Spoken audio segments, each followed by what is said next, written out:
আইয়াম্মা, আমরা কি তোমাদের মতো মেয়েদেরকে চিঠি লিখি নাকি?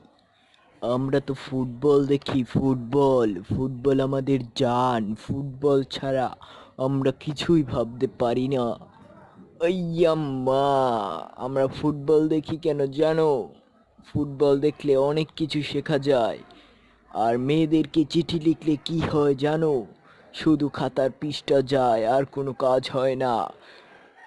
সেটা আমরা খুব ভালো মতোই জানি, কারণ সব মেয়ে তো ভালো হয় না। যে মেয়ের জন্য তুমি চিঠি লিখবে, সে মেয়ে তোমার জন্য চিঠি লিখবে। অন্যদিকে আরও একটা ছেলের জন্য দেখো চিঠি লিখতেছে।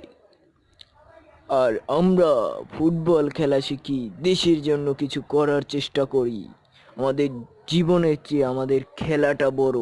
আমরা আমাদের খেলাটাকেই বেশি গুরুত্ব দেই আম্মা। বা বস বা, কি সুন্দর কবিতা বললে।